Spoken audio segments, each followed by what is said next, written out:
Hi everybody. ఈరోజు మనం standard జీకేలో భాగంగా భారతదేశం మొదటి మహిళలను ఎలా గుర్తుపెట్టుకోవాలన్న అంశం మీద దాదాపు ఒక 30 మంది మహిళలు ఉన్నారు ఇక్కడ. చాలా చాలా ఇంపార్టెంట్. మహిళల గురించి గత ప్రశ్నాపత్రాలు ఒకసారి గమనించినట్లయితే మనకు చాలా బిట్లు వచ్చాయి. కాబట్టి ఇక్కడ దాదాపు 32 ఉన్నాయి. వీటన్నిటిని ఎలా గుర్తుపెట్టుకోవాలన్న అంశం మీద ఈ యొక్క వీడియో చేయడం జరుగుతుంది. ఒకసారి గమనించండి. ఇక్కడ మొట్టమొదటి మహిళ ఐపీఎస్ అనగానే అందరికీ తెలిసింది కిరణ్ బేడి, గుర్తుపెట్టుకోవాల్సిన అవసరం లేదు. నెక్స్ట్ మొదటి మహిళ ఐఏఎస్ అన్నా రాజం జార్జి. వాళ్ళ అన్నతో ఉంటుంది, అన్నా నాకు ఐఏఎస్ కావాలా, నాకు ఐఏఎస్ అంటే ఇష్టము అని చెప్పిందంట. ఓకేనా. ఐపీఎస్ ఆటోమేటిక్గా మీకు గుర్తుంటుంది, కిరణ్ బేడి అని. ఇంకా వాళ్ళ చెల్లెలు వాళ్ళ అన్నను ఏమంటుంది, అన్నా నాకు ఐఏఎస్ కావాలి. ఓకేనా. ఓకే, అలా గుర్తుపెట్టుకోవచ్చు సింపుల్గా. నెక్స్ట్ మొదటి మహిళా డాక్టర్ ఒక ఆమె, నాకు సమాజానికి డాక్టర్ని అయ్యి నేను సేవ చేస్తున్నందుకు చాలా ఆనందంగా ఉంది అని చెప్పింది. కాబట్టి ఆనంద్ భాయ్ జోషి గుర్తుపెట్టుకోవచ్చు. మళ్ళీ రెండవసారి రిపీట్ చేసేటప్పుడు ఫస్ట్ సారి అంతా గుర్తుపెట్టుకోవడానికి ట్రై చేయండి. రెండవసారి రిపీట్ చేసేటప్పుడు పూర్తిగా మైండ్లోకి ఎక్కాలి. మళ్ళీ గమనించాలి, జ్ఞాన్పీఠ్ అవార్డు పొందినది మొట్టమొదటి మహిళ ఎవరంటే ఆశా పూర్ణాదేవి. జ్ఞానపీఠ అంటే జ్ఞానము పొందాలని చాలా ఆశగా ఉందంట. ఎట్లా? చాలా ఆశగా, పూర్ణంగా అంటే పూర్తిగా 100% అని గుర్తుపెట్టుకోవాలి. జ్ఞానం పొందాలని ఆశగా ఉంది, ఆశా పూర్ణాదేవి అని గుర్తుపెట్టుకోవచ్చు. నెక్స్ట్ మహిళ ప్రధానమంత్రి వచ్చేసి గమనించాలి, ఇందిరాగాంధీ. ఆటోమేటిక్గా కిరణ్ బేడి ఎలా గుర్తుందో ఇందిరాగాంధీ అలా గుర్తుంటుంది. నెక్స్ట్ సుప్రీంకోర్టు మొదటి మహిళా న్యాయమూర్తి. గమనించాలి, సుప్రీంకోర్టు ఇది మామూలుగా దేశంలోనే అత్యున్నతమైన కోర్టు అండి. ఇక్కడ ప్రధాన న్యాయమూర్తి కాదు, న్యాయమూర్తి కాదు, అది గుర్తుపెట్టుకోవాలి. అదే హైకోర్టుకి అయితే ప్రధాన న్యాయమూర్తి ఉంది. కాబట్టి ప్రధాన న్యాయమూర్తికి తేడా ఉంది. న్యాయమూర్తులకి పెద్ద వచ్చేసి ప్రధాన న్యాయమూర్తి అంటారు. కానీ సుప్రీంకోర్టు మహిళా న్యాయమూర్తి గమనించాలి. ఇక్కడ ఫాతిమా బీబీ. గమనించాలి, అంత పెద్ద సుప్రీంకోర్టుకే ఒక న్యాయమూర్తి ఏంటంటండి, చిన్న బేబీ. అలా గుర్తుపెట్టు, అంటే ఎంత పెద్ద సుప్రీంకోర్టుకు ఇంత చిన్న బేబీ. ఏ బేబీ? ఫాతిమా బీబీ అని గుర్తుపెట్టుకోవచ్చు. నెక్స్ట్ హైకోర్టు ప్రధాన న్యాయమూర్తి లీలా సేత్. మామూలుగా ఒక చిన్న బేబీ సుప్రీంకోర్టుకు మొదటి మహిళా న్యాయమూర్తి అయితే ప్రధాన న్యాయమూర్తి కావాలంటే ఎన్ని లీలలు చేయాలి ఇంకా. ఓకేనా.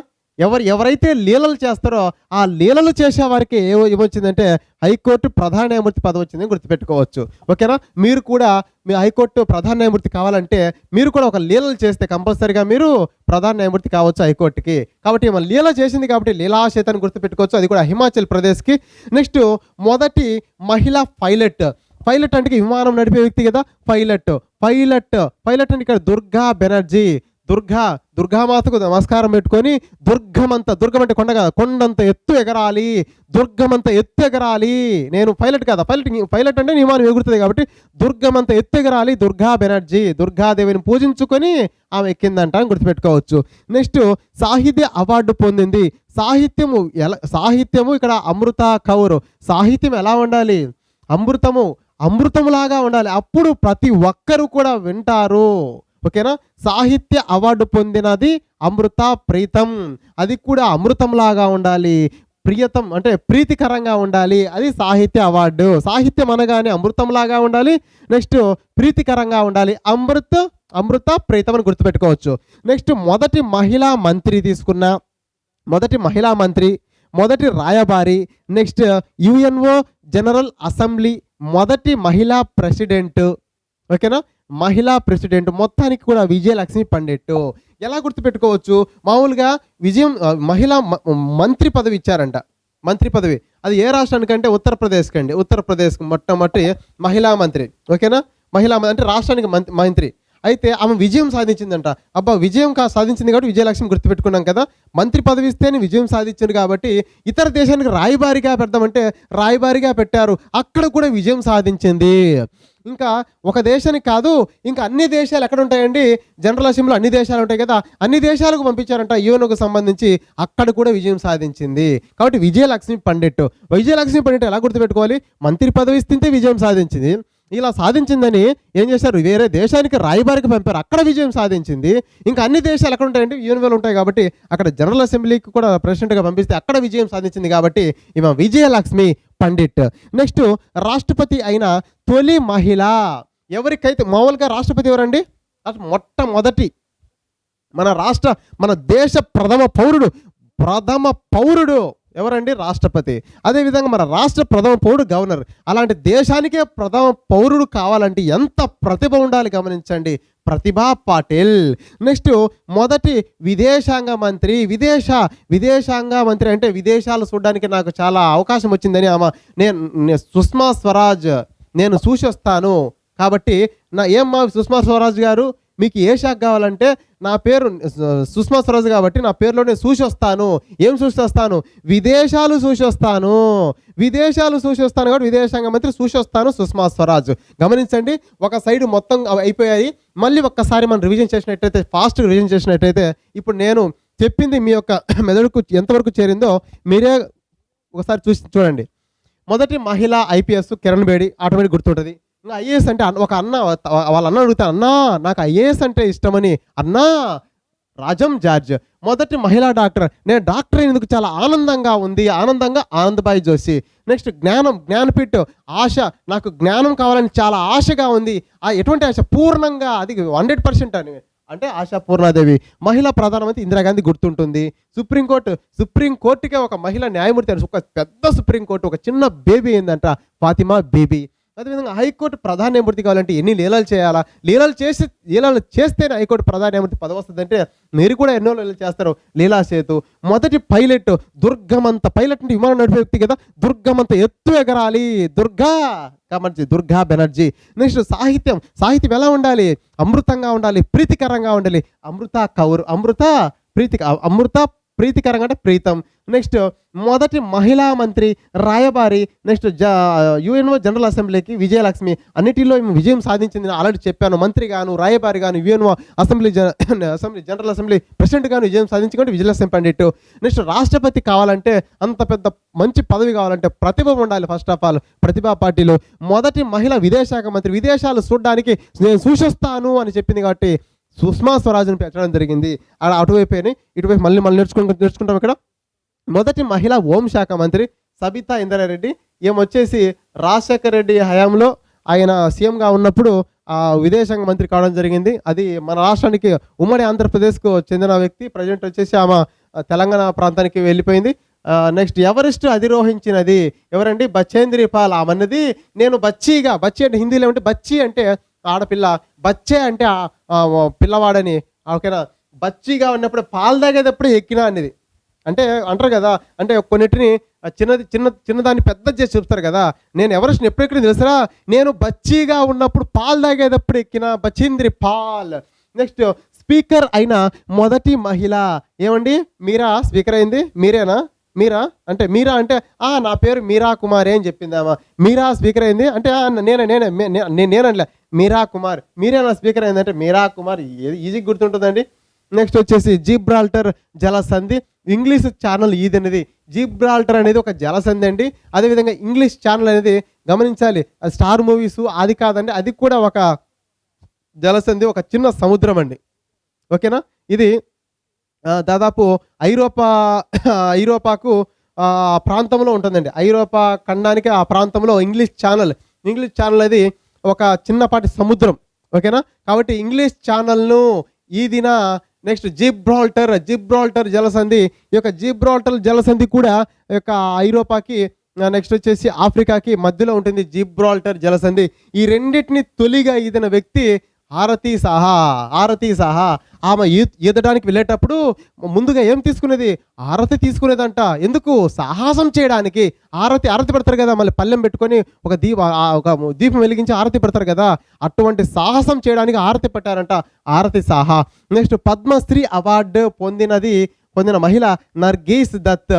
గమనించాలి, పద్మాన్న కూడా మహిళనే, స్త్రీ అన్న కూడా మహిళనే. ఆ స్త్రీ ఒక భర్తకు భార్య అయినప్పుడు నారీ అవుతుంది. నారీ అనగా నర్గీస్ అని గుర్తుపెట్టుకోవచ్చు. పద్మాన శ్రీనే. స్త్రీ అన్నా కూడా మహిళే కాబట్టి స్త్రీ అన్నా కూడా ఈ రెండింటికి కూడా ఎవరికో ఏంటంటే భర్తకు భార్య అయినప్పుడు నారి అవుతుంది నర్గీస్ దత్. నెక్స్ట్ మొదటిసారి రైల్వే బడ్జెట్ ప్రవేశపెట్టింది మహిళ వచ్చేసి మమతా బెనర్జీ. ఎలా ప్రజెంట్ వచ్చేసి మమతక్క ఆ యొక్క విజయ దుందుబి పాటిస్తుంది, సాధిస్తుంది కాబట్టి రైలు అంత వేగంగా వెళ్తుందంట అక్క. ప్రజెంట్ రాజకీయాల్లో తమ రాష్ట్రంలో రైలు అంత వేగంగా వెళ్తుంది ఎవరంటే మమతకి. ఈజీ గుర్తుపెట్టుకు. ప్రజెంట్ కూడా పశ్చిమ బెంగాల్ ముఖ్యమంత్రిగా ఉంది. నెక్స్ట్ ఒలింపిక్ పథకాన్ని వ్యక్తిగతంగా సాధించింది ఎవరంటే తెలిసిందే, దాదాపు సిడ్నీ, అది ఆస్ట్రేలియాలో 2000 సంవత్సరంలో ఆమె వెయిట్ లిఫ్టర్ కరణం మల్లేశ్వరి. అక్కడ నుంచి ఒలింపిక్లో ఆస్ట్రేలియాలో ఆమె ఆమె వాళ్ళ ఇది వెయిట్ లిఫ్టింగ్ ఎత్తి పథకం సాధించింది అని అక్కడి నుంచి చెవులో అది టీవీలో రాగానే నా కర్ణాలు చాలా ఆనందించాయి. కర్ణం అంటే అలా సింపుల్ గుర్తుంటుంది, కానీ ఇంకొక విధంగా ఎలా గుర్తుపెట్టుకోవడానికి గణేష్ండి, నా కర్ణాలు మల్లేశ్వరి సాధించింది అని చెప్పాయంట. నా కర్ణం మారు మోగిందంట మల్లేశ్వరి సాధించింది అని. ఏం సాధించింది? ఒలింపిక్ పథకం సాధించింది, అది వ్యక్తిగతంగా. నెక్స్ట్ వచ్చేసి కేంద్ర మంత్రి వర్యులు. గమనించాలి, ఇక్కడ మహిళా మంత్రి అంటే ఒక రాష్ట్రానికి, ఇది మహిళ. ఇక్కడ వచ్చేసి కేంద్రం అంటే దేశానికి మొత్తం కేంద్ర మంత్రి వర్యులు వచ్చేసి రాజకుమారి. గమనించాలి, ఇంకా దేశానికే కేంద్ర మంత్రి వాళ్ళు కావాలంటే ఆమె రాజకుమారి అయ్యన్న ఉండాలి, ఆమె అమృతం తాగిన ఉండాలి. గమనించాలి, రాజకుమారి అయ్యన్న ఉండాలి. నెక్స్ట్ అమృతం తాగిన వాళ్ళకి కేంద్ర మంత్రి పదవి వస్తాయి అని గుర్తుపెట్టుకోవాలి. నెక్స్ట్ వచ్చేసి ఐఎన్సి మొదటి మహిళా ప్రెసిడెంటు, మహిళా గవర్నర్ వచ్చేసి సరోజినీ నాయుడు. ఆటోమేటిక్గా గుర్తుంటుంది సరోజినీ నాయుడు గురించి. నెక్స్ట్ ఢిల్లీని పాలించిన తొలి మహిళ రజియా సుల్తాన్. ఎలా గుర్తుపెట్టుకోవచ్చు? ఢిల్లీనే పరిపాలించింది, రాజీ పడకుండా, ఒక మహిళను అని కూడా అనుకోకుండా రాజీ పడకుండా పరిపాలించింది కాబట్టి రజియా సుల్తానా. నెక్స్ట్ అంతరిక్షంలోకి వెళ్ళిన భారత సంతతి కల్పన చావ్లా. కల్పన అంటే కలగనిదంట. ఫస్ట్ ఆమె పోయినా కూడా నేను అంతరిక్షంలోకి వెళ్ళానా అని కలగనిదంట. అంతరిక్షంలోకి ఎవరు వెళ్తారండి? దాదాపు వెళ్ళారు కదా. భారత సంతతి మహిళ కలగన్నది ఆమె కల్పన చావ్లా. నెక్స్ట్ మొట్టమొదటి మహిళా సీఎం సుచేత కృపాలాని. నా చేతనైంది నేను సీఎం అయినా, నా చేతనైంది సుచేత. దేవుని కృప ఉంది కాబట్టి నేను సీఎం అయినా. సుచేత నా చేతనైన కాడికి నా చేతనైన కాడికి చేసుకున్నాను, మరి యొక్క దేవుని కృప ఉన్నది. చేతనైంది సుచేత, కృప ఉంది, దేవుని కృప ఉంది, కృపాలని గుర్తుపెట్టుకోవచ్చు. ఇంకా సప్త సముద్రాలులోని 7 జలసంధులు దాటిన మొట్టమొదటి మహిళ వచ్చేసి బులా చౌదరి. ఓకేనా, బులా చౌదరి. ఇది కూడా మీకు వదిలేస్తున్నాను, మీరు గుర్తుపెట్టుకోవాలి. Next Rajya Sabha secretary general V S Ramadevi. Rajya Sabha అనగానే రాజ్యసభ రమాదేవి అని గుర్తుపెట్టుకోవడానికి ఆస్కారం ఉంది. ఒకసారి ట్రై చేయండి, రాజ్యసభ రమాదేవి అని. ఒకసారి చూద్దామా? అటువైపు చూసాము, ఇటువైపు గమనించండి. ఇక్కడ హోంశాఖ మంత్రి నా ఆటోమేటిక్ గుర్తుంటుంది. ఎవరెస్ట్ నేను ఏమండి బచ్చిగా ఉన్నప్పుడే, పాలు తాగేటప్పుడే, బచింద్రి పాల్. నెక్స్ట్ స్పీకర్ అండి మీరా. స్పీకర్ ఎవరు ఇక్కడ? మీరా అంటే మీరా కుమార్ అవును అంటుంది. జిబ్రాల్టర్ ఇంగ్లీష్ ఛానల్ ఈదింది కాబట్టి, తొలిగి ఈదింది కాబట్టి ఈమెకు సాహసం చేస్తుంది కాబట్టి ఈమెకు ఆరతి పట్టి సాహసానికి పురికొల్పడం జరిగింది, ఆరతి సాహా. నెక్స్ట్ వచ్చేసి పద్మశ్రీ అవార్డును పొందింది పద్మ అన్న స్త్రీ అన్న ఒక లేడీనే. వాళ్ళకి పెళ్ళైన తర్వాత భర్తకు నారీ అవుతుంది, నర్గీస్ దత్. రైల్వే బడ్జెట్ రైలు లాగా మన మమతక్క దూసుకుపోతుంది మమతా బెనర్జీ. ఒలింపిక్ పథకం సాధించింది అని అనగానే నా కర్ణవేరి మారు మురిగిపోయింది, మల్లీశ్వరి సాధించింది కర్ణం మల్లీశ్వరి. నెక్స్ట్ కేంద్ర మంత్రి వర్యులు కావాలంటే ఒక దేశానికి ఒక మంత్రి పదవి పొందాలంటే, కేంద్రంలో మంత్రి పదవి పొందాలంటే ఆమె రాజకుమారి అయి ఉండాలి, లేక అమృతమైన తాగి ఉండాలి. కాబట్టి రాజకుమారి అమృత్ కౌర్. నెక్స్ట్ ఐఎన్సి మొదటి మహిళా గవర్నర్. రెండింటికి కూడా ఈమె సరోజినీ నాయుడు. మొట్టమొదటి మహిళా గవర్నర్ కూడా ఢిల్లీని పరిపాలించి రాజీ పడకుండా పరిపాలించింది రజియా సుల్తానా. అంతరిక్షంలోకి వెళ్ళిన మొత్తం కల్పన నాకు ఒక కలలాగా ఉంది అంటుంది కల్పన చావ్లా. మొట్టమొదటి మహిళా సీఎం. నా చేతనైంది కాబట్టి నేను మహిళా సీఎం అయ్యాను. సుచేత దేవుని కృపంది, కృపాలని, సుచేత కృపాలని. సప్త సముద్రాలు 7 జలసంధులు, సముద్రాల్లోని 7 జలసంధులు ఇది బులా చౌదరి. మీరే గుర్తుపెట్టుకోండి. రాజ్యసభ రమాదేవి అని గుర్తుపెట్టుకోవచ్చు. ఈ విధంగా మనం గుర్తుపెట్టుకున్నట్లయితే వీటి మీద బిట్టు వచ్చేయడానికి ఆస్కారం ఉంది. ఓకే, ఇటువంటి వీడియోలు మీకు నచ్చినట్లయితే, కొత్తగా మీరు చూసినట్లయితే ఇటువంటి వీడియోల కోసం మీరు సబ్స్క్రైబ్ చేయండి. సబ్స్క్రైబ్ చేసిన తర్వాత ఒక ప్లేలిస్ట్ అనేది ఉంటుంది. ప్లేలిస్ట్ను మీరు నొక్కినట్లయితే దాదాపు 100 వరకు మనకు వీడియోలు మీకు కనిపిస్తాయి. వాటన్నిటిని ఉపయోగించుకొని జీకేలో అమాంతమైన జ్ఞానాన్ని పొందవలసిందిగా కోరుచు ఇంతటితో ఈ వీడియోను ముగిస్తున్నాను.